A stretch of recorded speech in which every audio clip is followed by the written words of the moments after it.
नमस्कार मंडळी, मी दीपाली स्वामी किचन चॅनलमध्ये मी तुमचं सर्वांचं मनापासून स्वागत करते। मंडळी, आज मी झटपट नाश्त्याची रेसिपी करणार आहे। ती रेसिपी म्हणजे कांदे पोहे। खाताना गुदळा न बसणारे, पोहे करताना पोह्यांचा गोळा न होणारे आणि एकदम मेससारखे सुटसुटीत मोकळे मऊसूत। मंडळी, कांदे पोहे हा मराठी माणसाच्या आयुष्यातला खूप महत्त्वाचा भाग आहे। नववधूचा बघण्याचा कार्यक्रम असला की कांदे पोह्यांचा कार्यक्रम हा आवर्जून केला जातो। त्यावेळी अशी कांदे पोहे करा, सगळी पाहुणे तोंड भरून कौतुक करतील। आजची रेसिपी आवडली तर हा व्हिडिओ तुमच्या फ्रेंड्स आणि रिलेटिव्हला शेअर करा। चला तर मग मंडळी, रेसिपीला सुरुवात करूया। इथे मी 2 वाट्या पोहे घेतले आहे। शेंगदाण्याची जी वाटी आहे त्या वाटीने मी पोहे मोजलेले आहे। चांगले चाळून पाखडून घेतले आहे। त्यातला थोडाफार कचरा होता तो काढला। 3 पाण्याने पोहे पांढरे शुभ्र निघेपर्यंत धुतले। हलक्या हाताने पोहे धुवायचे, त्यामुळे पोह्यांचे तुकडे होत नाही। सगळंच पाणी न नितळता 2 चमचे पाणी पोह्यात ठेवायचे, म्हणजे पोहे चांगले मऊसूत राहतात, कोरडे पडत नाही आणि पोहे करताना पोह्यांवर पाण्याचा हबका मारायची गरज नाही। इथे मी 2 चमचे शेंगदाणे घेतले आहे। तुम्हाला शेंगदाणे खायला आवडत असेल तर 1-2 चमचे वाढवू शकता। 1 बटाटा पातळ कापून घेतला आहे। बटाटा ऑप्शनल आहे, मला आवडतो म्हणून मी घेतला आहे। थोडीशी कोथिंबीर कापून घेतलेली आहे। 5 हिरव्या मिरच्या बारीक कापून घेतलेल्या आहे। 2 कांदे जाडसर कापून घेतलेले आहे। पोह्यांसाठी कांदा कधीही बारीक कापू नये, पोह्यांमध्ये जाडसरच कांदा छान लागतो। इथे मी 4 ते 5 कढीपत्त्याची पाने घेतलेली आहे। कधीही पोहे करताना साहित्य कापून घेतल्यावर पोहे धुवून घ्यायचे, म्हणजे पोहे कोरडे पडत नाही आणि चांगले मऊसूत राहतात। आता मी गॅस चालू करून घेते आणि गॅसवर कढई ठेवते। गॅसची आच मीडियम करून घेते। कढई नॉर्मल गरम झालेली आहे, त्यामध्ये शेंगदाणे घालून घेते आणि चांगली साल तडकेपर्यंत भाजून घेते। शेंगदाणे आतपर्यंत चांगले भाजले की पोह्यांमध्ये खायला चांगले लागतात।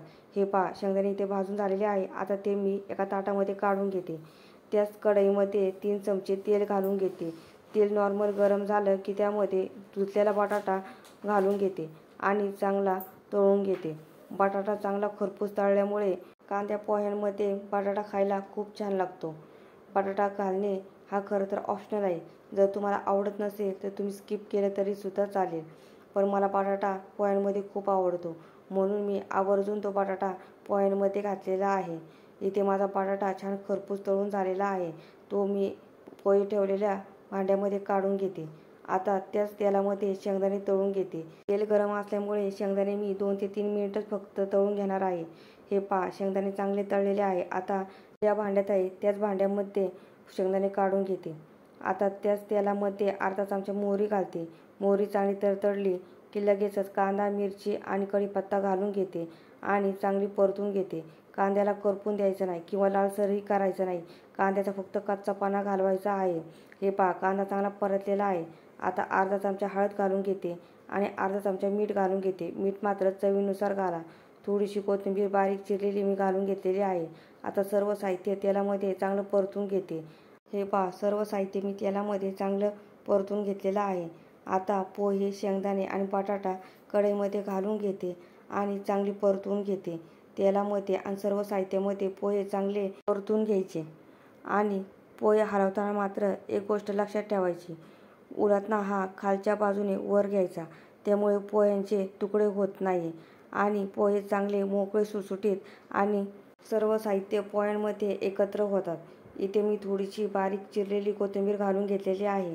आता सर्व पोहे मी अजून एकदा चमच्याने हलवून घेते, म्हणजे सर्व कोथिंबीर पोह्यांमध्ये चांगले एकत्र होईल। आता गॅसची आच लो करते आणि कढईवर झाकण ठेवते आणि 2 ते 3 मिनिट वाफ देते।